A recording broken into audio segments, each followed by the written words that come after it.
lahat at purihin po ang Panginoon dahil ngayon po ay ang unang linggo ng buwan ng September at pag September po ay Pasko na yan, di ba? So yung sa katabi mo, uy, Pasko na. Kumanta na po siya. No, nakawala na po yung pinakatago-tago natin ng ilang buwan. So dahil po bagong buwan ngayon, meron po tayong bagong tema sa ating po mga mensahe at meron po itong kinalaman about sa renewed purpose. So balikan po natin yung layunin kung bakit po talaga tayo ay niligtas ng Panginoon. At sa unang linggo po ng buwan ng September, yung focus po natin ay isang verse lamang at ito po ay nasa New Testament, Ephesians chapter 2 verse 10. Epeso 2:10. At dito po natin ilalaan yung ating panahon para aralin to at maunawaan po natin kung ano po ba yung nais ipabatid sa atin ng Panginoon sa araw na to at nawa yung pong mensahe na ito ay masustain po tayo sa mga darating pong araw. Ito po yung sabi sa verse 10, "For we are His workmanship, created in Christ Jesus for good works, which God prepared beforehand so that we would walk in them." Ito po yung ating pong focus at gaya nga po sabi ko kanina, ang September po ay, tema po natin dyan ay renewed purpose. And we want to ask these important questions. What is the purpose of life and how do we find renewal when purpose feels lost? Bilang mga mananampalataya, it's very important for us na maunawaan natin na hindi po tayo niligtas ng Diyos out of nowhere. Hindi lang tayo niligtas ng Panginoon kasi gusto niya lang tayong iligtas. Meron pong layunin ng Diyos. At sana po, bilang mga totoong mananampalataya, we'll live according to that particular purpose. We do everything, we give everything para po ma-fulfill po natin yung purpose na yon.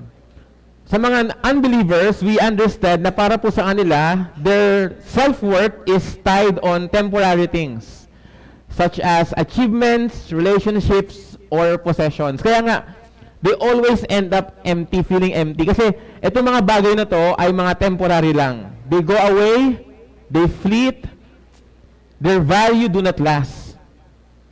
Kaya kahit na magkaroon ka pa ng 28 luxury cars, hindi pa rin sapat yun para punan yung purpose mo sa buhay. But if you have God in your life, no matter what happens, as long as you are following God, regardless of what others say to you, you are always on the right track. Tandaan po natin yan. As long as we are following the purpose of the Lord in our lives, kahit na anong sabihin ng mga tao sa atin, we do not have to be afraid. We just have to remain on that track. Walang pwedeng magkaroon sa atin ng judgment ang mga tao na hindi naman nila kilala ang Diyos ng ganung kalalim. Okay? So we have 3 points this morning. Una po ay renewed identity. So yun po ay nakalagay sa first part ng Ephesians chapter 2 verse 10. Nakalagay po doon, we are God's workmanship. God owns us, not anyone else. We are not the property of anyone else. Only God owns us. And because of that, only God can give us the direction of our lives. Amen ba? Walang pwedeng magsabi sa iyo na ikaw ay pagmamayari niya because ultimately, God is the one who is owning you. We are God's workmanship. Hindi ka pagmamayari ng nanay mo, ng mga kapatid mo, o ng boss mo, ng kung sino man. God owns you, no one else. Kaya nga dapat siya yung ating standard. We follow God's standard. Even though other people don't understand that, that's fine. Because ultimately, we want to please God, not other people. Okay? Nakalagay po yan sa ating text. We are God's workmanship. Kung gusto po natin maunawaan yung ating purpose, let's go back to that basic truth. God owns us. God redeems us. God saves us. Walang ibang pwede magsabi nun sa atin maliban si Jesus Christ. Yung Greek word po dito na poima, doon po galing yung ating English word na poem. God is the one who created our spiritual life. At pag gumagawa ka ng poem, it involves artistry, it involves effort, it involves time. God carefully selected us and designed for His glory. Kaya dapat yung buhay natin, nakapattern lang yan sa Panginoon. Ang standard natin ay yung standard ng Diyos, hindi yung standard na ginawa lamang ng mga tao. Na kung saan inipilit nila sa atin yung standard nila, na para bang sila na yung pinakamagaling. That should not be the case. Kung if God is gracious and merciful, dapat ganun din po tayo sa ating kapwa. Huwag tayo masyadong mapangahas, mag-release ng mga words na hindi naman dapat nating sabihin because we don't know kung anong pinagdadaanan nung tao na kausap natin. We must always be gracious and merciful. Let us not judge people because of our own standards. Kung meron kang kausap na mananampalataya, you judge him according to the Word of God. Because we are God's workmanship.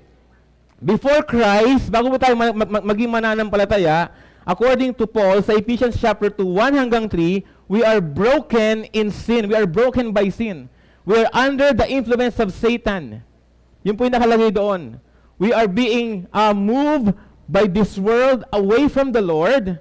What we do is always opposed from God, but because of the grace of God, we are made alive.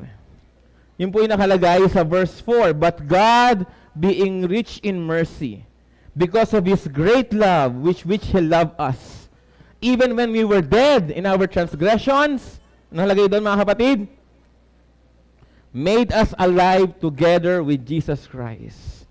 Kung hindi nag-intervene ng Diyos sa ating buhay, we would remain in sin, we would remain under Satan's dominion, we would remain in the world of death.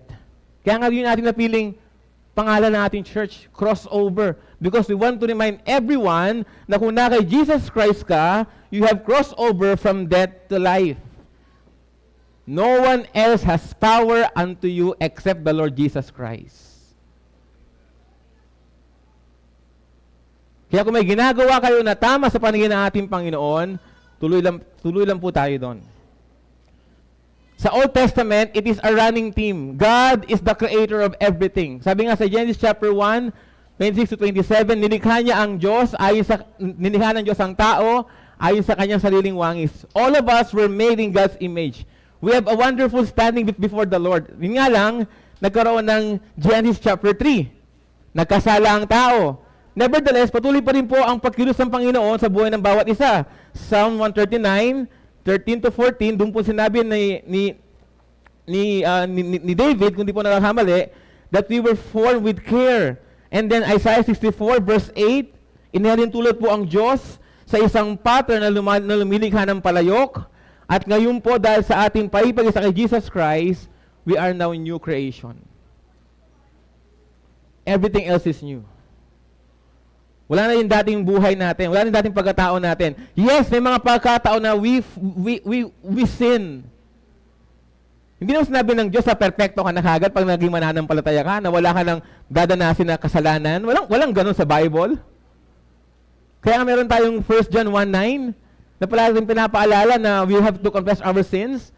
Kaya nga sa ating discipleship program, meron tayong 7 steps at yung ating pinakauna, repentance. Pero isang mananampalataya na talagang nakaranas ng biyaya ng Diyos, kapag siya ay nagkasala, siya ay magsisisi sa kanyang kasalanan. At siya manunumbalik sa ating Diyos. Kasi meron siyang bagong creation. The salvation of God is so complete, is so powerful, it will give you a new status in life regardless of your past. Kahit na anong kasalanan na nagawa mo in the past, if you come to Jesus Christ, your value would be higher. Your value would increase. Sa Japan, meron silang tinatawag na kitsugi o kintsugi. Yun po ay yung art ng merong isang pottery na nasira. So meron siya mga crack. So ang gagawin ngayon nung potter, doon sa gaps na yon, maglalagay po siya ng mga gold. So yung gold ngayon ang magdidikit doon sa mga cracks para yung broken na pottery ay mabuo uli. At pag binenta niya yon, yung presyo niya 10 times higher than before. because of that gold. Lahat tayo ay broken in sin. But because of Jesus Christ, we were made whole again, and our value are 10 times higher than before. Walang pwedeng umalis nun sa atin. Walang pwedeng mag-take away nun sa atin. Kung talagang mananampalataya ka, I can never take it away from you. I do not have that kind of power. I'm not God. So rejoice in the Lord if you are a true believer, because you have been given a new life and a new work.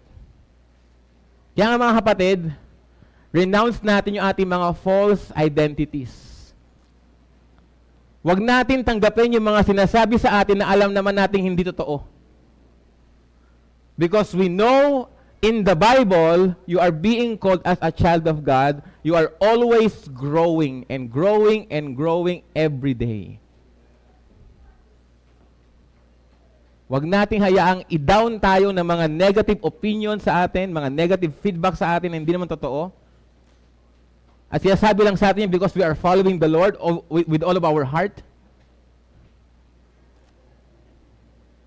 I-apply natin yung katotohanan ng Ephesians 1:3-14, Ephesians 2:4-10. Ganun tayo tinitingnan ng Diyos ngayon, mga kapatid, from the Word of God. They can twist the Scripture all day, but still the truth remains. You are saved by God, saved by grace, by faith alone, in Christ alone. And no one can take it away from you. Mga kapatid, remember that. Kahit ako, I can never take it away from you. Kahit mga anghel, sabi ni Pablo yun, Romans, di ba? No one can take it away from you. No one can separate you from the love of God. Wala ka ng curse because of Jesus Christ. Amen ba? And no one can curse you because that is beyond someone's power. Amen? Huwag tayong matakot mabuhay para sa katotohanan ng salita ng Diyos. Kaya nga mga kapatid, I challenge you, if you can memorize and meditate Ephesians chapter 2 verse 10, live it out in your life, para sa ganoon, mas lalo po natin maramdaman yung kalooban ng Diyos sa buhay ng bawat isa. Then next po ay yung renewed purpose. So meron ka ng bagong identity, so it follows naturally na meron ka ng bagong purpose. Sabi po sa ating text, created in Christ Jesus for good works. So we belong to God. He is our maker, our creator, and He made us for good works for the glory of our Lord Jesus Christ. So dun po nagdire-diretso si Apostle Pablo. Sabi doon, created in Christ Jesus for good works. Salvation is more than escape from judgment. It is entry into a renewed life. Hindi ka lang niligtas sa impyerno, nagkaroon ka pa ng bagong buhay. Bagong buhay sa Panginoon. Tandaan po natin, yung kaligtasan po natin, it is more than escaping hell. It also means living the life that glorifies the Lord and our Father. Yung pong word na created, ito po ay pinapakita na Diyos po talaga ang gumawa sa atin at siya po yung patuloy na kumikilos sa buhay ng bawat isa. We are not simply forgiven sinners, we are new people with a new purpose. Yun po yung ating identity sa ating Panginoon. So bago na po yung ating identity, then we have to live new purpose. Parang it's ironic na meron ka ng bagong identity, pero yung purpose mo, ganun pa rin nung ikaw hindi mananampalataya. Yun po ay contradiction sa isa't isa. So ano po yung mga good works na binabanggit po dito? Tandaan po natin, hindi po tayo naligtas because of good works. Salvation is by faith alone in Christ alone. Nakalagay po yan. Ephesians chapter 2, 8-9. For by grace you have been saved through faith, and this is not of yourselves, it is the gift of God, not a result of works, so that no one may boast. Yun po yung basic dito. Salvation is by faith, not by works. However, out of that salvation, out of that new life, should flow good works. Dapat ang isang mananampalataya, for me, mabuting tao. Mabuting tao sa harap at sa private. Sa publiko at sa private. Consistent, may integrity. Hindi yung iba yung sinasabi niya kapag kaharap ka niya, pero kapag wala ka na, iba naman sinasabi niya about you. Hindi nga siya makaharap sa'yo. Dadaan pa siya sa back door. So mga kapatid, we have to remember that good works is very important sa atin.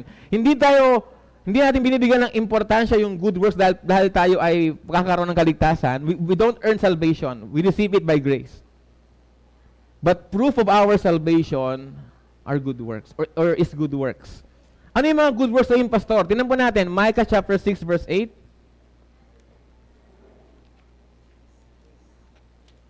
So very detailed po tayo dito sa Micah chapter 6 verse 8 na kung saan ibinahagi po ni Prophet Micah kung ano ba yung mga good works na yon. Micah 6 verse 8. He has told you, mortal, what is good. And what does the Lord require of you? Ano yung good works na nire-require sa atin ng Diyos? Do justice, love kindness, walk humbly with your God. Maging patas ka, maging mabait ka, at lumakad ka na merong kapakumbabaan sa ating Diyos. At yung good works po na yon ay express po yon vertical tsaka horizontal. If you are okay with the Lord vertically, you must be okay with other people horizontally. In the sense na ikaw ay mabuting tao sa kanila. We don't have to please everyone, but we have to produce good works for everyone. Hanggat kaya po natin. Hindi po sabi niya ang ating Panginoon sa Matthew chapter 5 verse 16, pinakita niya po doon kung gaano kahalaga yung good work sa mga alagad niya. This is a very important verse sa ating pong sermon ngayon because this is what the Lord has said about good works. Matthew 5 verse 16, your light must shine before people in such a way that they may see your good works and glorify your Father who is in heaven. Good works makes us shine. And it brings glory to God. Titus chapter 2 verse 14.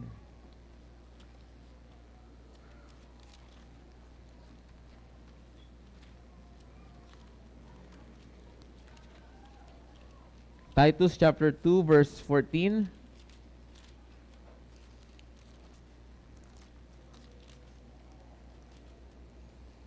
Who gave himself for us to redeem us from every lawless deed and to purify for himself a people for his own possession, eager for good deeds.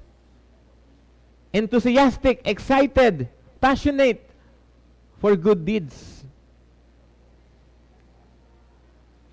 James chapter 2, 14 hanggang 26.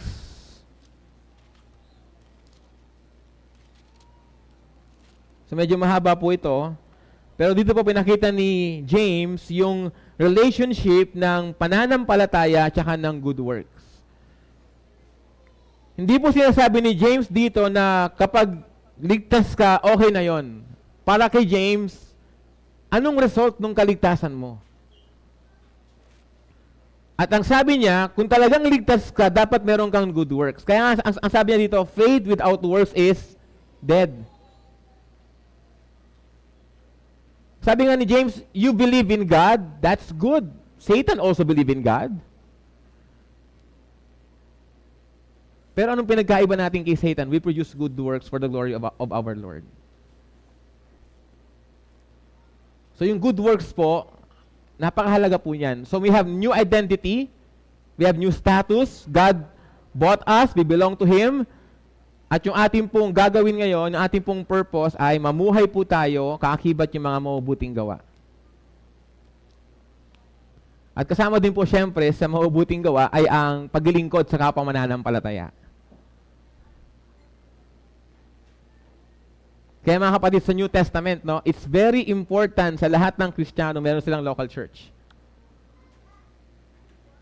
Kung isang mananampalataya ka at wala kang local church sa New Testament, the early Christians would be surprised. Because how can you grow without the help of other people, other Christians? Kasama po yun sa paglilingkod sa Panginoon. You must serve God's people. Kung mahal natin ng Diyos, dapat maglilingkod tayo sa Kanyang mga anak. Tingnan po natin, Hebrews chapter 6.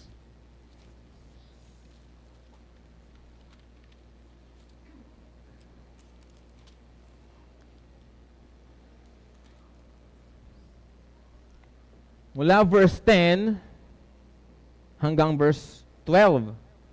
Sana po basahin natin, no? Wag lang kayo makinig sa akin. If you have your Bible, please open your Bible sa Hebrews chapter 6, 10 hanggang 12 because this is a very good verse for our topic ngayon, for this particular point. So sabi dito, for God is not unjust. Okay? God is always fair.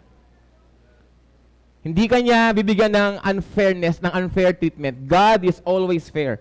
So for God is not unjust, so as to forget your work and the love which you have shown toward His name. So sabi doon, yung mga kausap niya, nare-recognize ng author ng Hebrews, yung mga kausap niya, mahal nila yung Diyos at mahal nila yung ating Panginoon. So paano pinakita ng yung pagmamahal na yon sa ating Diyos? Yun po yung next na phrase. By having served and by still serving the saints. Pagkatapos siyang banggitin yung love for God, immediately nakadugtong po doon, serving the saints. Nasaan ang mga saints? Nasa local church. Meron ka bang spiritual gift? Gamitin mo yan sa local church. Part yan ng iyong renewed purpose to serve a particular local church. If you don't do that, and you insist on not doing it, you are not being consistent doon sa renewed purpose na sinasabi ng ating text.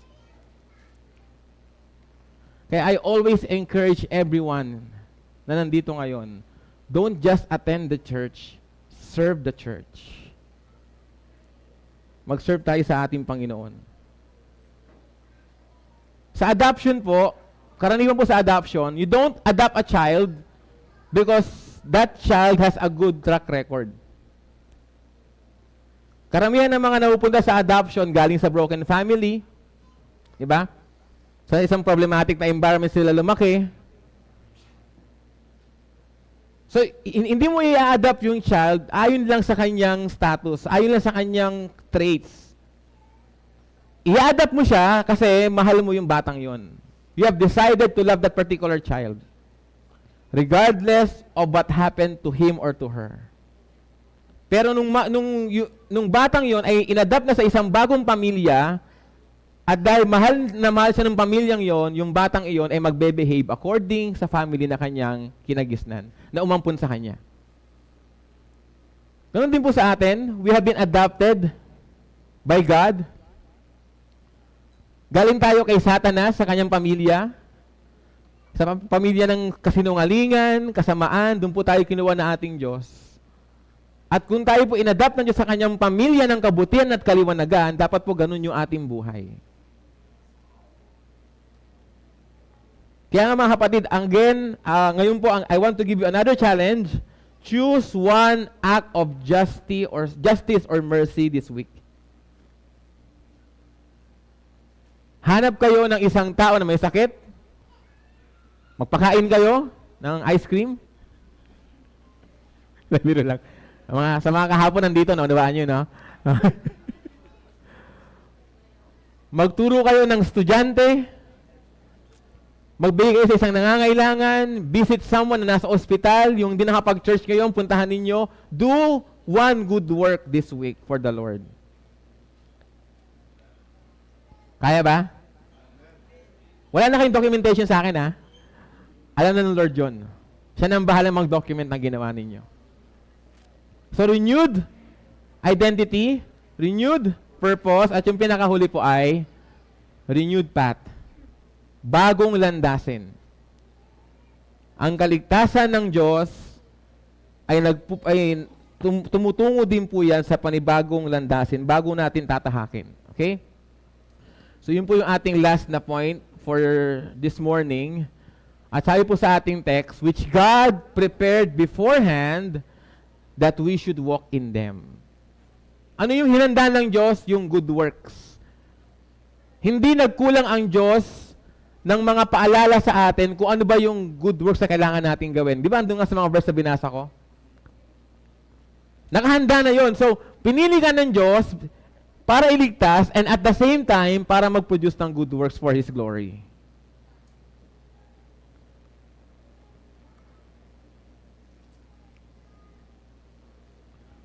Prepared beforehand. These good works, meaning God sovereignly ordains the opportunities for us to serve Him. Take note po, yung word na opportunities. Plural po siya. Why? Because hindi nagkulang ang Diyos, bigyan ka ng opportunity na maglingkod sa Kanya. Wala tayong pwedeng sabihin sa Diyos na wala kasi akong opportunity galing sa Panginoon. No? Panginoon eh. No, that's wrong. God is always calling you to serve Him. Ikaw lang ang umaayaw.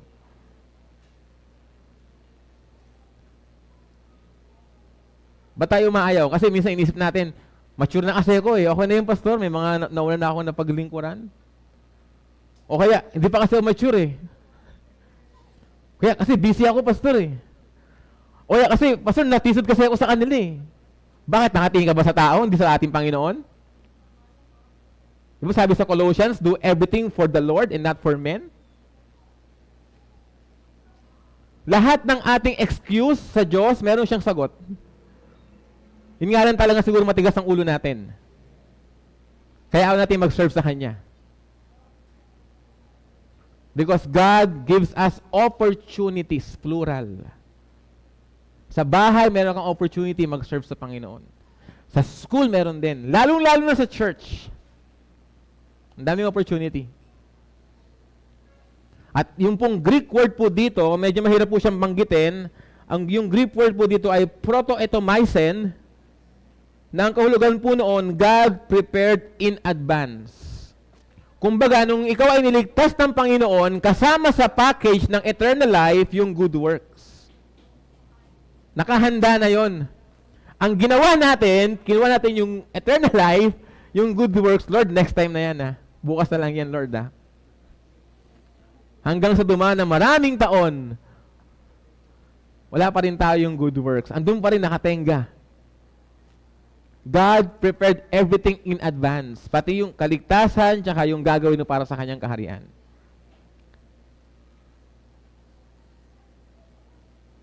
Good works are not occasional projects, but the daily pattern of a renewed life.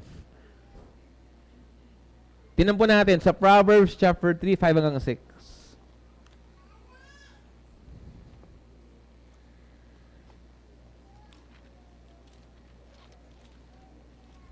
Okay?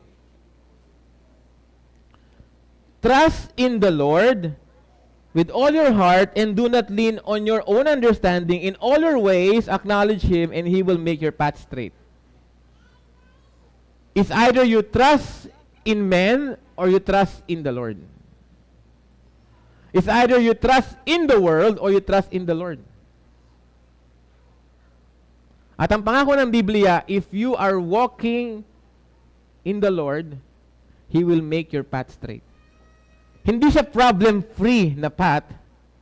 Di ba, last month yung ating pinag-usapan, di ba? If you are a Christian, may mga suffering na darating sa'yo as long as you are being faithful sa ating Panginoon. But the thing is, it is the right path for you kasi it is a straight path. Nakalagay din po ito sa Psalm 37 verse 23.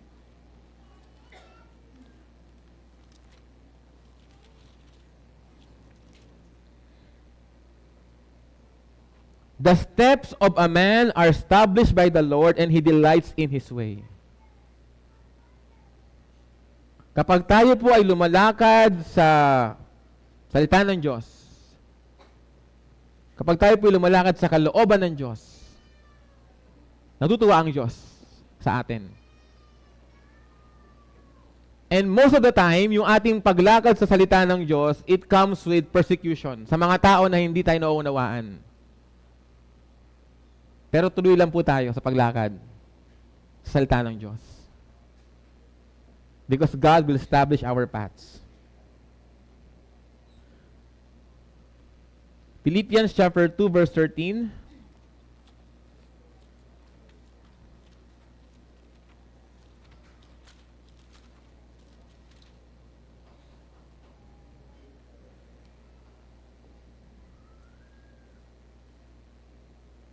For it is God who is at work in you, both to desire and to work for His good pleasure.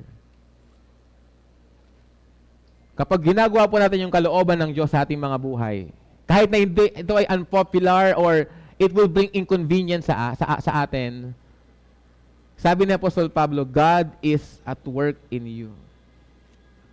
Tuloy lang. Sabi sa iyong katabi, tuloy lang. Huwag tayong panghinaan ng loob. Tayo ay pinalaya na ng Panginoon. Huwag tayong bumalik sa pag-aalipin sa atin. Hayaan natin yung Panginoon ang siyang mag-direct ng buhay natin. This truth gives us confidence that we don't have to strive to invent purpose or fear missing God's will. Our renewed path has already been prepared by a faithful Father who delights in guiding His children.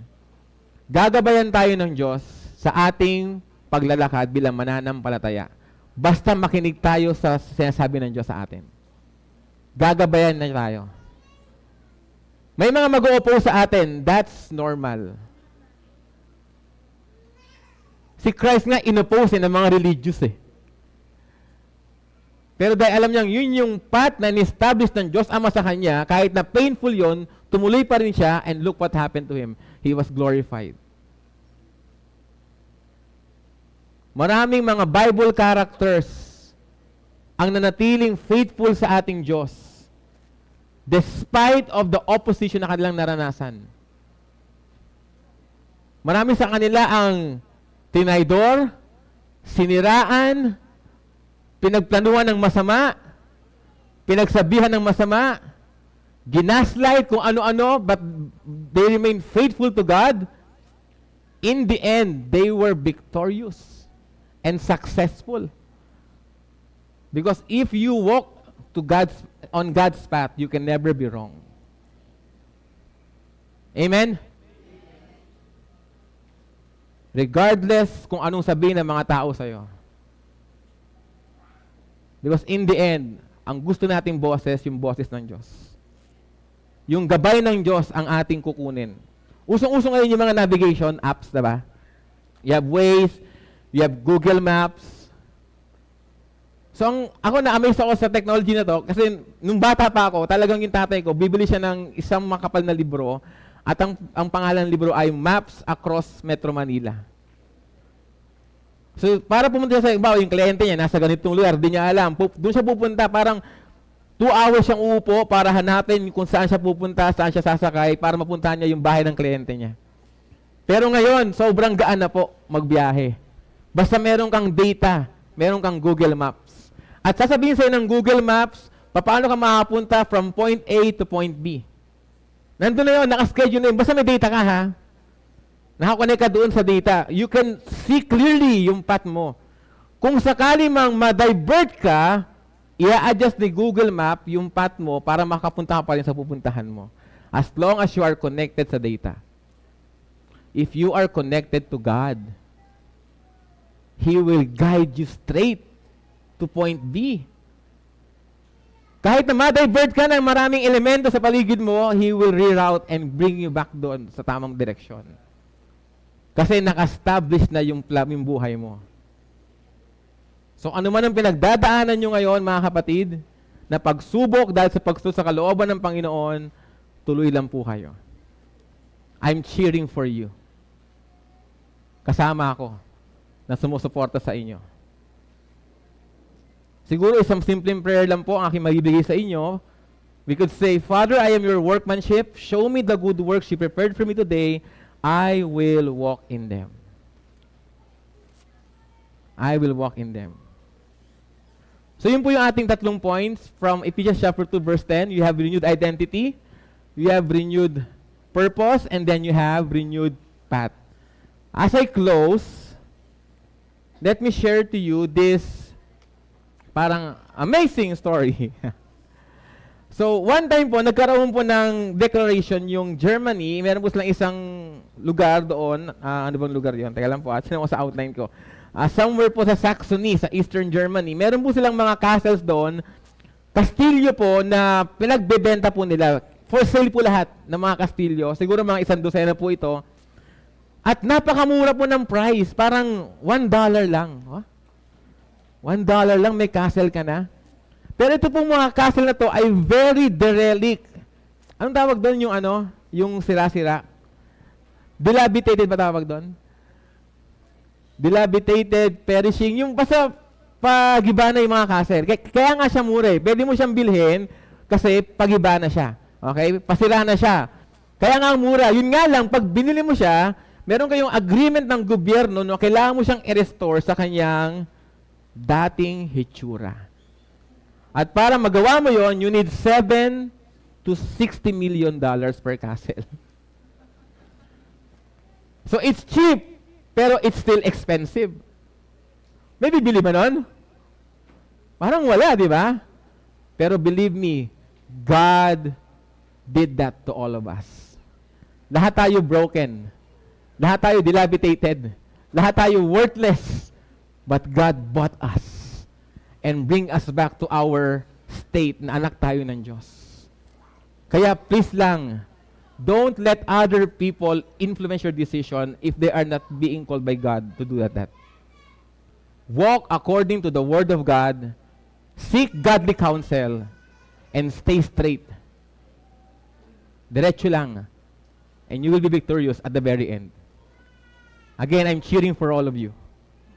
Panginoong Hesus, salamat po sa umagang ito. Salamat po sa panahon na nilaan ninyo. Nawa, Panginoon, ay tulungan niyo po kami na kami ay patuloy na sumang-ayon po sa kalooban mo sa aming mga buhay. At nawa, Panginoon, ito pong nilalakaran namin ngayon, makita po namin, Panginoon, yung pong direction mo na malinaw para sa bawat isa. You have given us renewed identity. You have given us renewed purpose. And we should walk a renewed path.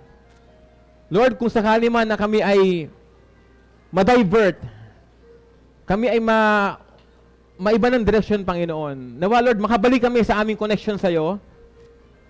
Para sa ganun, Panginoon, makita po namin yung tamang landas, papunta po doon sa direction na nais mong tahakin namin.